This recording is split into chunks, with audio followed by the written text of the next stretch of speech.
आओ हमसे मिलकर चले डीलक्स टीवी के समाचार के संग। अब छेड़ेंगे भ्रष्टाचार, अन्याय, आतंक, अत्याचार के खिलाफ जंग। कर देंगे माफिया, अवैध कारोबार, प्रशासनिक लचर व्यवस्था को भंग। भर देंगे शहर विकास और जनता के उत्थान में इंद्रधनुषी रंग। आओ सब मिलकर चले सुधीर गुप्ता और डीलक्स समाचार के संग।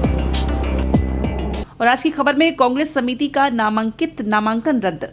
ओर से वकील ने कहा, सर्वेक्षण समीक्षा के लिए आज 30 जनवरी गुरुवार को दोपहर 12 बजे का समय दिया गया था। नगर निगम सभापति की वापसी पर इंदिरा सिंह के कक्ष में करीब 2 घंटे तक बहस चली। इसके बाद भाजपा ने वैश्व को विजय स्वीकार कर ली। गोलछा का नामांकन रद्द कर दिया गया। वही वार्ड नंबर 10 में श्यामा प्रसाद मुखर्जी से कांग्रेस पार्टी के किलेबंदी राकेश लुनिया को प्रमाण पत्र जमा नहीं करने पर उनका नामांकन रद्द कर दिया गया। एक तरह से भाजपा की बड़ी जीत कहा जा सकता है। हाल ही में 29 जनवरी को स्कूटनी के दौरान बीजेपी की ओर से कविंद्र जैन, कांग्रेस के महामहिम के प्रमुख विजय गोलखा के नामांकन पर रॉयल्टी मिले। इस मामले की सुनवाई आज गुरुवार को रिटर्निंग अधिकारी इंदिरा ने की थी। सिंह के कक्ष में हुई। दोनों पक्षों के वकीलों के बीच बंद 2 घंटे तक बहस चली। सुनवाई के आरोप को स्वीकार करते हुए रिटर्निंग ऑफिसर बोर्ड ने धारा 17(2) के तहत कांग्रेस से विजय गोलखा का नामांकन रद्द कर दिया गया।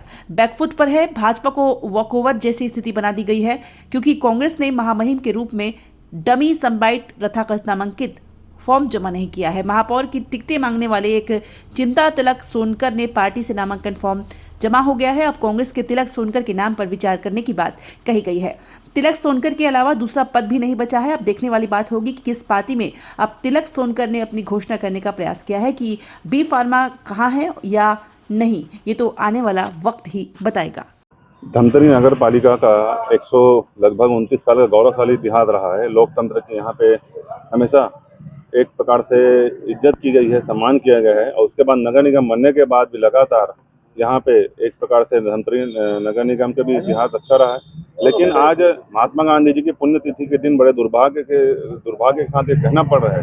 1948 में जिस नाथूराम गोडसे ने महात्मा गांधी जी की हत्या की थी, जिस अहिंसा के पुजारी की हत्या की थी, जिस लोकतंत्र के पुरोधा की हत्या की थी, आज उसके वंशज लोकतंत्र की और संविधान की हत्या करने में सफल रहे हैं। उसी के तहत आज श्री विजय गोलछा जी अखिल भारतीय कांग्रेस कमेटी की जो प्रत्याशी है, उनका नामांकन निरस्त करके इन लोग लोकतंत्र की हत्या के उसमें पहला कदम इन लोग हमारे प्रत्याशी द्वारा नगर निगम का काम किया गया। नगर निगम ने उस काम के पूर्णता का सर्टिफिकेट इशू कर दिया।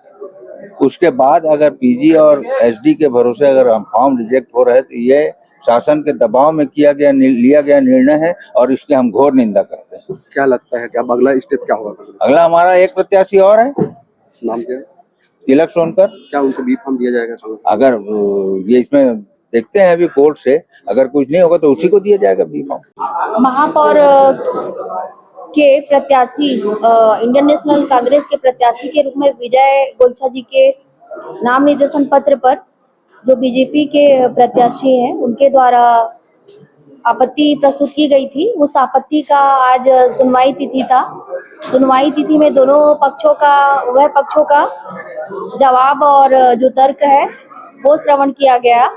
और साथ ही जो आपत्ति था, चूंकि नगरपालिक निगम अधिनियम 1956 की धारा 17(2) के तहत निर्हरता के श्रेणी में आपत्ति जो है वो की गई थी।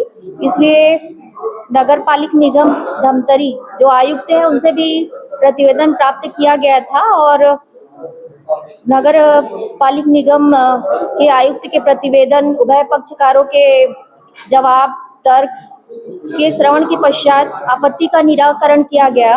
तो आज सुनवाई तिथि में दोनों ही जो अभ्यर्थी थे वो उपस्थित हुए थे और जो प्रत्याशी कोमल सारवा हैं जो आपत्ति करता है, उन्होंने स्वतः ही अपना जो आक्षेप है वो वापस ले लिया।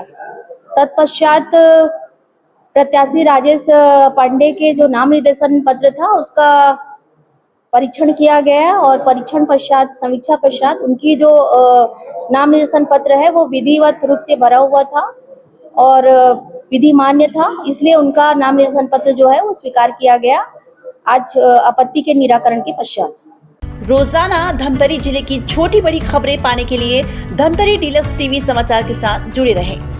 हर खबर पहले पाने के लिए हमारे YouTube channel Dhamtari deluxe TV को सब्सक्राइब कर बेल आइकॉन जरूर दबाएं। इसके साथ ही साथ हम आपको रोजाना धमतरी जिले की छोटी बड़ी खबरों से आपको रूबरू कराते रहेंगे।